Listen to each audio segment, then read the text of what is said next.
Tonight, the battle over gay marriage finds its way to the Supreme Court. I'll have the latest. Plus, Hugh Hefner says he's had sex with 1,000 women, which means he's only 19,000 away from shattering Wilt Chamberlain's all-time record high. Go Hugh! And the Kardashians are considering legal action over an ad showing them bound and gagged in the back of a car, which is kind of ironic. I mean, wasn't Kim's junk in the trunk what got her famous in the first place? All that and more tonight on Say Anything.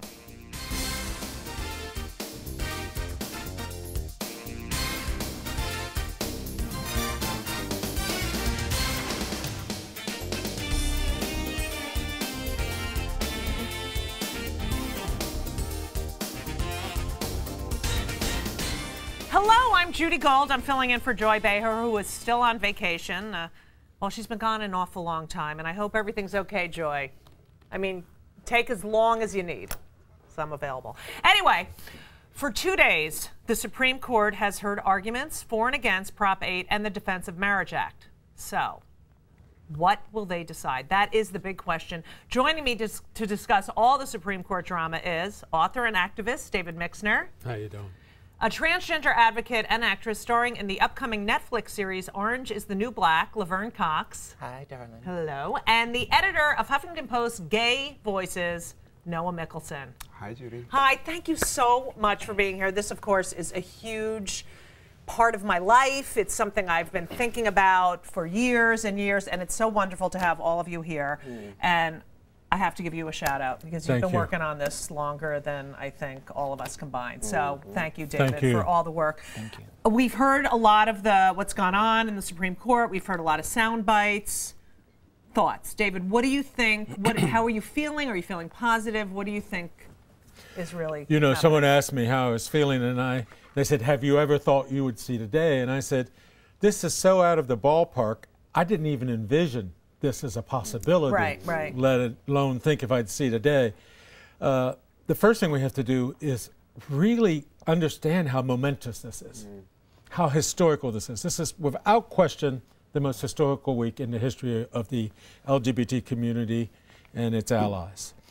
The second thing is we have to be careful to define victory. Right. What is victory? Right. You know, we're so excited about the momentous event that I don't want our expectations get high. I think we're going to get rid of DOMA.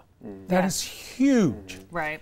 And I would be shocked if California, in the end, didn't have marriage. Right. So if we got rid of DOMA and the largest state in the country had marriage, we should be shouting from the rooftops. Right. Now, I mean, it is true that people say, oh, it's only California, but that's 11% of the population, which is pretty amazing. And then you think about when marriage passed in New York and Larry Kramer said, oh, don't get so excited. It's the federal government still doesn't recognize it. Right. And everyone said, oh, you're such a bah humbug.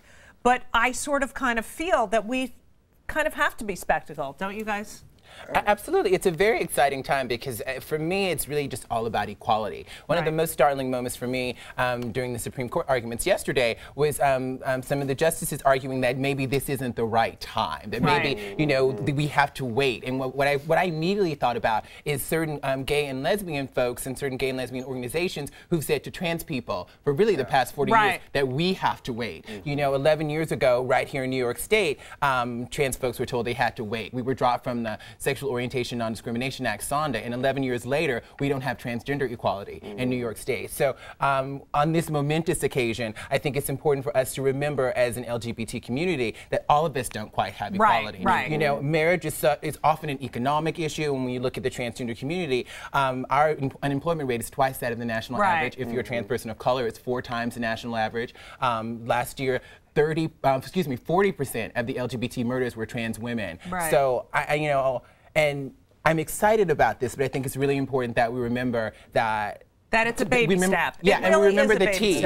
And also, what are we waiting for, too? You know, either this is right or it's wrong at this point. And I kind of love that Edie Windsor, you know, the plaintiff in the DOMA case, she just came out and gave a speech after the hearing. Amazing. And she didn't talk about the benefits that we were going to get or the rights. She talked about this as a very human issue.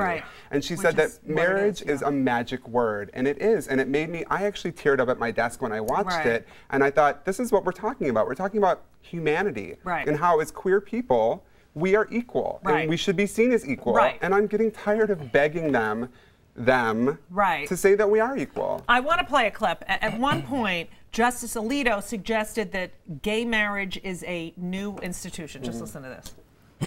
You want us to step in and render a decision based on an assessment of the effects of this institution, which is newer than cell phones or the internet? After that, he picked up his musket and 8-track player and crawled back to the rock he lives under. What is wrong with him? Have you heard of Liberace, Gertrude Stein, Alice B. Toklas? This is the kind of mentality that we are dealing with. He's the kind of man that told us for the first 30 years of my life, in a country that values honesty, to lie. You're so bad, David, please lie to us. No wonder he doesn't know any LGBT people, because he's urged us to lie, to be deceitful, to deny our very essence, to deny our very being. And then he has the nerve to say, well, this just surfaced. Well, it surfaced because we're not putting up with it anymore. We're not taking it anymore. We're not going to lie. We're not going to lose our self-esteem.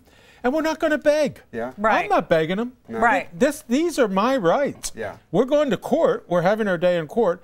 But I'm like you. I saw Edie Windsor walk down those steps, and I teared up. I mean, it was power coming down those steps. You know, 40 years with the same person. They were both, they contributed so much to society. And then I hate saying this, but I mean, Jerry Sandusky has more rights than I do.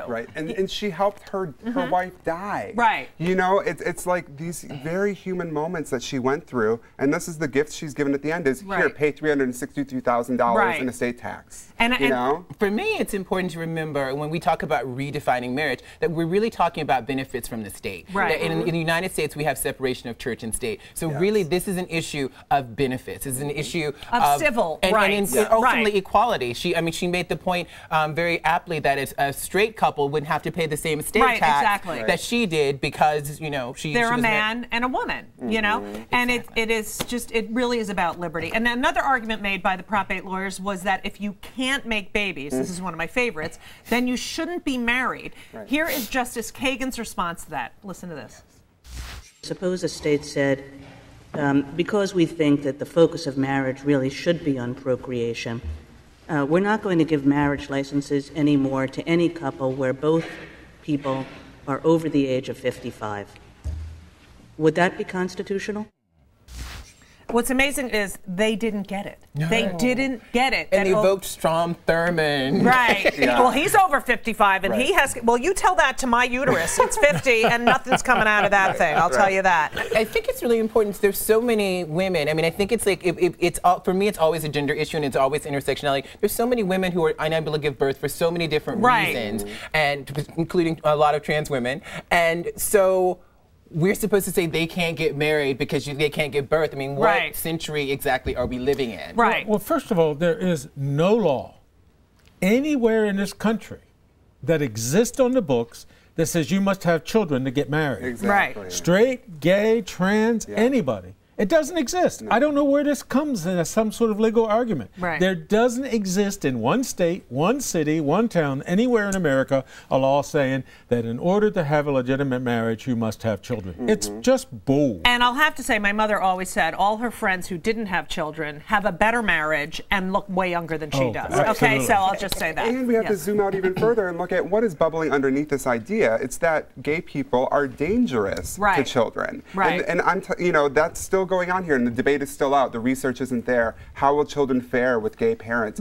No. But it's important that Kennedy asked the question that I think it's 40,000 in California, gays and lesbians in California who will be affected because they'll see their parents as second-class citizens. What does it mean for children to grow up in a society and to view their parents as second-class citizens, for gay and lesbian and transgender children to grow up knowing that they're second-class citizens? Well, as a mother who has had, you know, and I wrote for the Huffington Post, you know, my child had tonsils surgery, and they asked in front of him who the real mother is. Now, they did laugh at this argument about the 55-year-old.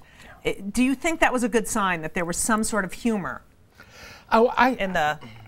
in the court. Go ahead. Well, when we're talking really mostly about Kennedy for Prop 8 as a swing vote, it's encouraging that he was sort of challenging to that and saying, what about the kids? So he's really the swing. Right. So that's encouraging to me. I mean, to predict what the Supreme Court is going to do is really kind of problematic, because you never know. Right. But his what he had to say yesterday was pretty encouraging. Yeah. Here's one thing we do know, no matter how the court rules. We've crossed the River Jordan. There's no going back. We've won. That's right. Now, none of us are free until all of us are free. Yes. And that includes trans, that includes people in Mississippi, it includes people in northern Idaho, you know, include people who has Aryan Brotherhood for their next door neighbors. So none of us are free until all of us are free. But the fact of the matter is, we've crossed the River Jordan. That's right. We have. More in just a minute. Don't go away.